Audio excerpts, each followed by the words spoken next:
Olá, eu sou Cláudio Santos Jesus, pastor da Igreja Presbiteriana do Glória, Belo Horizonte. Espero em Deus que todos estejam bem e estamos aqui nesse dia para darmos continuidade à nossa exposição na Epístola do Apóstolo Paulo aos Filipenses. E hoje nós estaremos falando do capítulo 1, versículo 27 até o versículo de número 30. Que diz assim: Vivei acima de tudo por modo digno do Evangelho de Cristo, para que, ou indo ver-vos, ou estando ausente, ouça no tocante a vós outros, que estáis firmes em um só espírito, com uma só alma, lutando juntos pela fé evangélica, e que em nada estáis intimidados pelos adversários, pois o que é para eles prova evidente de perdição, é para vós outros de salvação, e isto da parte de Deus. Porque vos foi concedida a graça de padecerdes por Cristo, não somente de crerdes nele, pois tendes o mesmo combate que viste em mim, e ainda agora ouvis que é o meu. O contexto histórico desta carta, a origem dessa igreja, chamada Igreja de Filipos, se encontra no livro de Atos dos Apóstolos, no capítulo 16, dos versos 11 até o versículo 40. E algumas coisas aconteceram aqui de extrema relevância quando Paulo aqui esteve. A primeira delas foi a questão da conversão de Lídia, que era uma viúva, afortunada, pois trabalhava na venda de púrpura. E além disso também ocorreu a questão da jovem adivinhadora, que o apóstolo Paulo expelira ali dela os demônios e acabou com o lucro dos seus proprietários. Questão da conversão do carcereiro, nós encontramos esses três eventos aqui que marcaram a passagem de Paulo por essa cidade, além obviamente da sua prisão. Mas esse é o contexto que Paulo se viu quando esteve em Filipos. E agora Paulo se encontra preso, encarcerado, e escreve a esses irmãos. Sobretudo a carta é uma expressão de gratidão por tudo aquilo que os irmãos representavam para a sua vida, mas sobretudo para o reino de Deus, como o próprio Paulo menciona, eram cooperadores desde o início nesta obra. E o capítulo 1, do versículo 1 até o versículo 11, nós falamos acerca de Jesus, a fonte da felicidade. Para Paulo, Jesus era a fonte da sua felicidade. E Paulo se encontrava feliz também, porque ele trazia aqueles irmãos de Filipos em sua memória, como nós encontramos no capítulo 1, versículo 3. Trazia esses irmãos também em suas orações, capítulo 1, versículo 4, e também em seu coração, capítulo 1, versículo 7. E depois nós falamos acerca do capítulo 1, dos versos 12 ao versículo 16, e nós falamos acerca do sofrimento, ou sofrendo por um propósito. Primeiro falamos sobre a alegria, depois falamos sobre o sofrimento. E nós intitulamos então como sendo sofrendo por um propósito. E o propósito que Paulo menciona ali é que novos campos estavam se abrindo para a pregação do Evangelho, capítulo 1, ainda versículo 12 e 13. Irmãos estavam sendo estimulados a falar com ousadia e sem medo, falar da palavra de Deus, do Evangelho, versículos 14 e 16. E também que Cristo estava sendo engrandecido, que era a motivo maior pelo qual Paulo se sujeitava ao sofrimento, que é o versículo de número 18. E hoje, nesses versos que nós lemos, do capítulo 1 de Filipenses, versículo 27 a 30, vamos falar sobre vivendo de modo digno do Evangelho. Viver de modo digno do Evangelho evidencia que, em primeiro lugar, no versículo 27 estabelece algo. Viver acima de tudo por modo digno do Evangelho, para que, ou indo ver-vos, ou estando ausente, ouça no tocante a vós outros, que estáis firmes em um só espírito, como uma só alma, lutando juntos pela causa evangélica. Então, viver de modo digno do evangelho que evidencia que há firmeza, há foco naqueles que de fato creem em Cristo. Há uma firmeza, eles perseveram firmes, né? O que o apóstolo Paulo diz aí, nesse versículo, né? Quando ele menciona ou indo ver-vos, ou estando ausente, ou no tocante a vós outros, que estáis firmes em unidade, né? Juntos. Viver de modo digno do evangelho também, segundo Paulo, aqui nesses versículos, sobretudo o versículo 28, ele diz que evidencia que estamos salvos, somos salvos.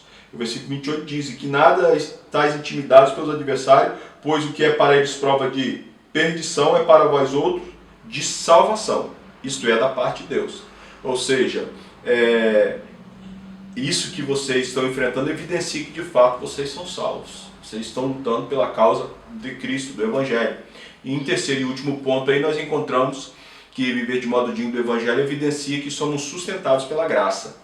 E isso aqui é muito interessante, versículo 29, porque vos foi concedida a graça de padeceres por Cristo, não somente crer neles. Então essa graça, ela se manifesta nesse aspecto também, além de salvadora, sustentadora, de forma muito maravilhosa, né? A gente encontra isso na doutrina da perseverança dos santos, quando o próprio Deus persevera por nós, para que, sustentados por Ele, prossigamos, ainda que debaixo de muito sofrimento. Mas é interessante porque o apóstolo Paulo inicia aqui o seu argumento no versículo 27, do capítulo 1 de Filipenses, com um imperativo afirmativo aí do verbo vivei, né, do verbo viver na segunda pessoa aí, do plural, vivei vós, o que implica em uma suplicante ordem aí, da parte de Deus, sabe? É um imperativo, é uma ordem, sabe? Nós não somos chamados para escolher viver ou não com dignidade o Evangelho. Nós somos chamados para fazê-lo a despeito do que nós estivermos enfrentando. Não importa a natureza da perseguição, o que nós estamos enfrentando, a ordem é que nós devemos nos portar de modo digno desse Evangelho que nós afirmamos trazer em nossas vidas. E a ordem é viver com dignidade aí, né? Então é essa. A ordem é basicamente essa. Ou seja, observar a maneira com que vocês estão se portando em meio à tribulação enfrentada. E aqui, contextualmente falando, precisamos nos lembrar do contexto que nós falamos da carta lá de Atos, no capítulo de número 16, né, Atos dos Apóstolos, quando ele está na cidade de Filipos, que era uma colônia romana, e havia uma certa vaidade por parte desses homens, inclusive, né, uma colônia romana, né, cidadão romano, pense bem, e ali eles lidavam com a questão também do culto ao imperador. E aí, negando-se a tal prática, obviamente eles eram perseguidos. E possivelmente Paulo estivesse retratando acerca dessa perseguição também, né? Então, segundo Paulo, eles deveriam expressar essa dignidade permanecendo em um só espírito, uma só alma, né? O que evidencia aí que eles estavam lutando juntos pela causa que Paulo chama aí causa evangélica, né? Aqui, obviamente, não trata-se de um dicotomismo, mas é basicamente uma ênfase trazendo força ao argumento da unidade. Em todos os aspectos eles estão unidos, né? É bem possível que Paulo tenha expressado aqui dessa maneira, dado aí a questão do sofrimento e até mesmo de uma eminente morte por parte desses irmãos que se negavam a adorar este que era o imperador, né? A ideia aqui é viver acima de tudo o modo digno do Evangelho de Cristo, né? É suportar o sofrimento com honra. É o que diz aí o versículo 21. Portanto, para mim o viver é Cristo e o morrer é lucro.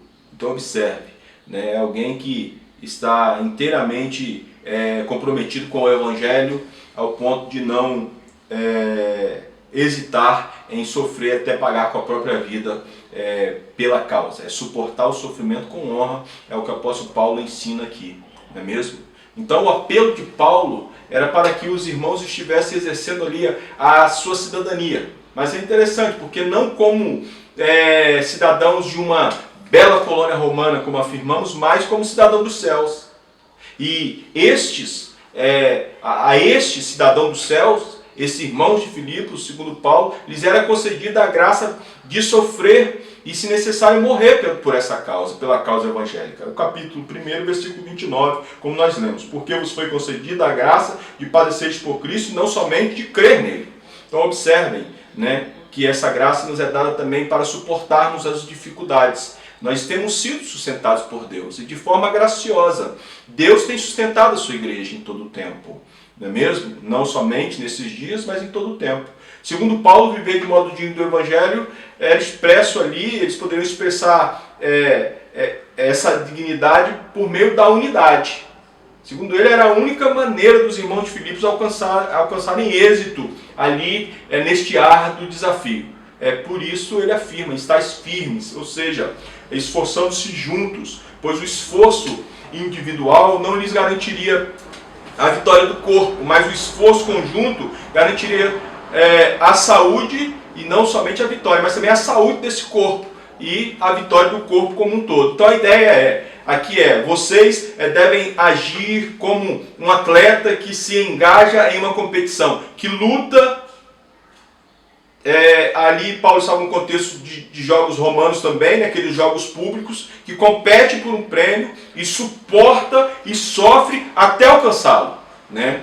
E alguns desses jogos envolviam uma equipe também. Então essa ideia que Paulo tem em mente quando nós lemos essas expressões. Em Filipenses capítulo 3, versículo 12 a 16, diz assim: não que eu tenha já recebido ou tenha já obtido a perfeição, mas prossigo para conquistar aquilo para que também fui conquistado por Cristo Jesus.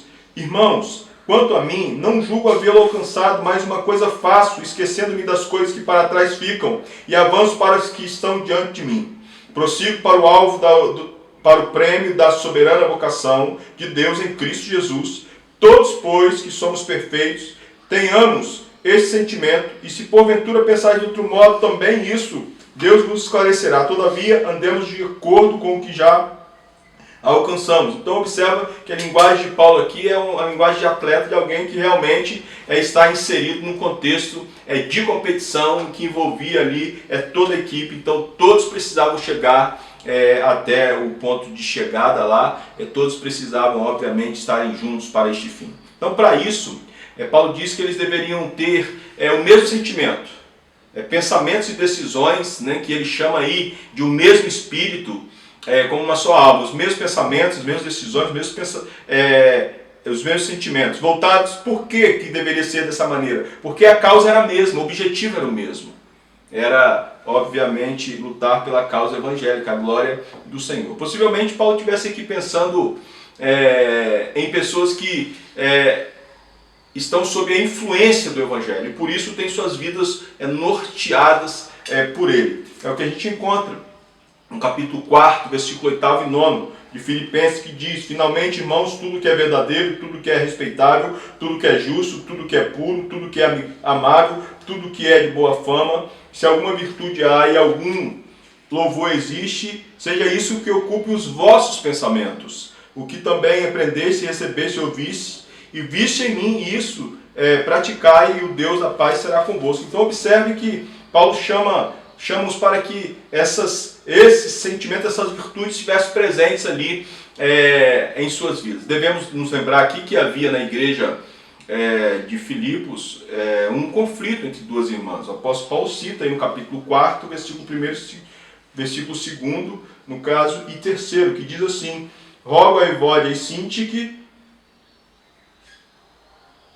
pensem concordemente no Senhor. A ti, fiel companheiro de julgo, também peço que as auxilieis, pois juntas se esforçaram comigo no Evangelho. Também Clemente e com os demais cooperadores meus, cujos nomes se encontram no livro da vida. Então, observe que havia um conflito por parte dessas irmãs, e o apóstolo Paulo enfatiza que quando elas pensavam concordemente, quando elas estavam unidas no seu propósito, elas lhes foram úteis também no seu ministério. E agora o apóstolo Paulo escreve também para tratar dessa questão entre essas irmãs, né? Então a ideia é se utilizar de todas as forças para lutarem juntos pela causa do Evangelho de Cristo, o que ele chama de fé evangélica, aquilo que se crê acerca do Evangelho de Cristo. Essa é a fé evangélica. Contextualmente falando aí, a fé no Evangelho de Cristo nos faz considerar que nunca lutamos sozinhos. O Senhor sempre provê um remanescente que une forças conosco para junto vencermos. Então essa é bem a ideia de Paulo, de que Deus estava trabalhando no meio da igreja, a igreja deveria se unir para um propósito único, que era a glória do Senhor, e essa união desses irmãos ia evidenciar a dignidade deles no evangelho que eles afirmavam proferir. Então é interessante nós observarmos, né? No original, fé no evangelho, que além de significar fé nas boas novas, diz respeito à recompensa por propagar as boas novas, uma recompensa por parte das boas novas. Então Paulo está dizendo: lutem firmes e juntos, pois assim também juntos serão recompensados. É a mesma ideia lá do estádio, de uma competição, de alguém que está ali pleiteando a vitória diante de um jogo, de uma competição, né, como era comum no contexto de Paulo, né? Então eles lutam juntos e juntos serão recompensados, sabe? Nós encontramos aí no versículo de número 28 do capítulo 1, o apóstolo Paulo então os encoraja a prosseguir sem temor, pois ainda que eles fossem cuspidos por seus adversários, porque a palavra intimidar aí vem da raiz, no original pitu, que traz a ideia de cuspir, ainda que eles fossem cuspidos, né? O que viesse a acontecer com eles, independentemente do sofrimento, a ideia que o apóstolo Paulo traz para eles no versículo 28 é de que tudo isso seria muito breve em relação ao que os aguardava na eternidade, né? Capítulo 1 de Filipenses, da Epístola de Paulo aos Filipenses, versículo 28. E que em nada está intimidado pelos adversários, pois o que é para eles prova de perdição é para vós outros de salvação. Isso é, da parte de Deus, sabe? Quando Paulo se expressa dessa maneira, ele está ali contrastando também essa ideia de sofrimento, no tempo presente, algo passageiro, com aquilo que os aguarda a salvação, algo eterno, né, que eles haveriam de usufruir da parte de Deus, o Deus que até então os havia sustentado. Isso fica expresso também quando Paulo escreve aos crentes de Romanos, capítulo 8, versículo 18.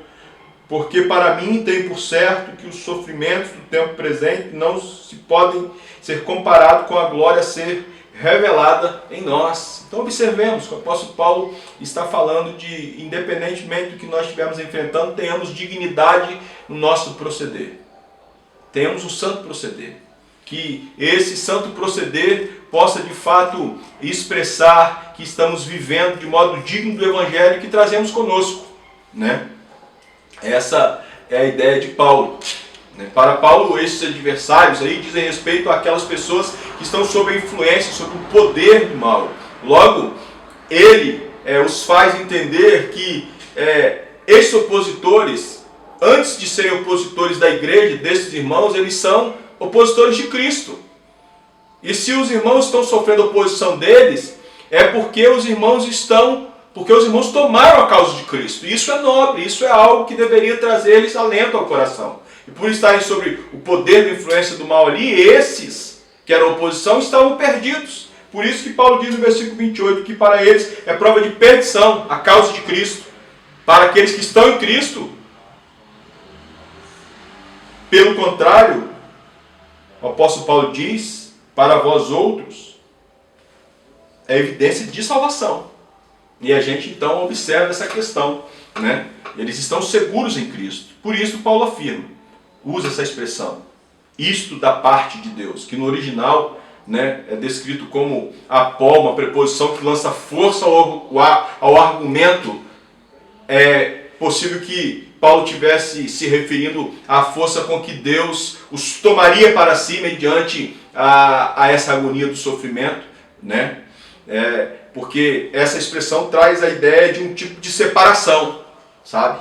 E é possível que Paulo tivesse em mente essa questão de separação relacionada ao findar até mesmo do sofrimento desses irmãos. Por isso o apóstolo Paulo afirma no versículo 28 da seguinte forma, algo muito interessante, a parte final do versículo, quando ele diz, e isso da parte de Deus, que no original é descrito aí como uma preposição que lança aí força ao argumento.